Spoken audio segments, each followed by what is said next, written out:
In this tutorial, we're going to create our first well plan in directionalplan.com.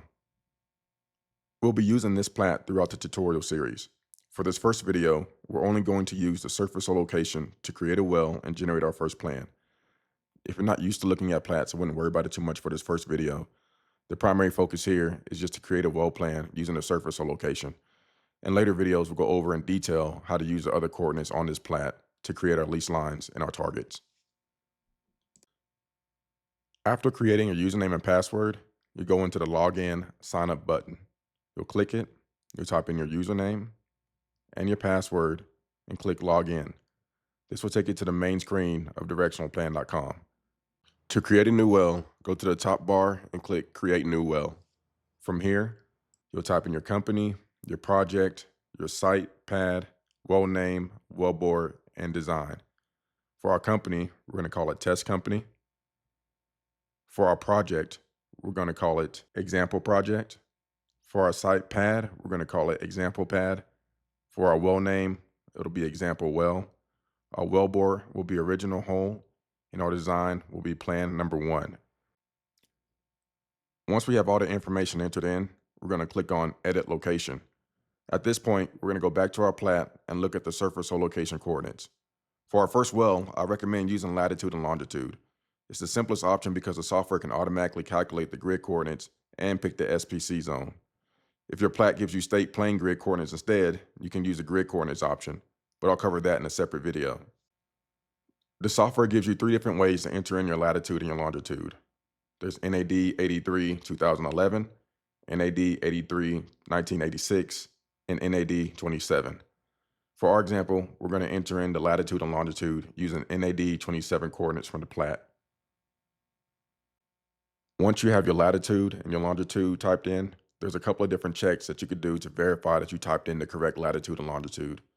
The first check is looking at the map preview. The markers should line up on top of your wellhead or your pad or wherever your surface or location is planned to be, provided that a pad hasn't been built yet. The second check that we have is looking at the calculated surface coordinates box at the upper part of the screen. Here, you can look at your northing and easting and verify that those footages match with what's on the plat. In our case, both numbers match, so we're good to go. Next, we'll click Save Location. Then we'll go to Edit Survey. For this first well, we'll leave the survey tool as MWD standard, and we'll use the automatic magnetic and grid settings that are automatically populated based off your surface or location and today's date. These will be good defaults for getting everything started. If your company requires a specific survey tool correction or custom magnetics, those can be adjusted here, but I'll cover that in a separate reference systems video. Next, we'll click on Save Reference Systems. Then we'll go to Well Reference and click the Edit Reference button. For a normal new well, leave this set to From Surface. The user-defined option is mainly for sidetracks or cases where you want to start from an existing tie-in station, but we'll cover that in a separate video. Next, enter your ground level elevation and your RKB elevation. The software will pre-populate your ground elevation from the surface or location that we entered in before. However, if you want to adjust that, just type in your new ground elevation into the input box and type in your RKB elevation into the next input box. The air gap will be calculated from your RKB elevation minus your ground level elevation. For our example, we're going to use an air gap of 20 feet. Next, we'll go to the Save Reference button, then click Create Well. Now you'll notice that there are several different planner options. But for this first well, we're going to use the S well planner because it's a common starting point for building a curve, a hold, a curve, and a final hold. Before calculating a plan, we need a target. In this case, we're going to use a user-defined target where we type in the northing, easting, and TBD.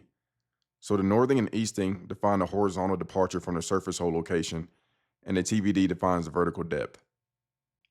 The S-well planner requires 5 different inputs, and the other 2 will be calculated. So for this example, we're going to use a surface hold of 1,500 feet. Our first dogleg severity will be 1.5 degrees. Our hold angle will define at 20 degrees. Our dogleg severity 2 will be 1.5 degrees, and our final inclination will be 0.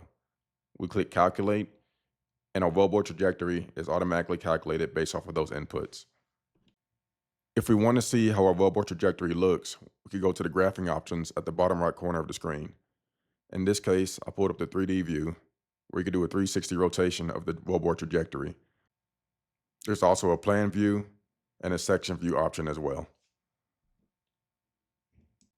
In this video, we created a basic plan to hit a target using the user-defined target in the planner options. In the next video, we'll learn how to edit and create targets using latitude and longitude, your map northings and eastings, and using bearing direction and TVDs that can be located on the plat.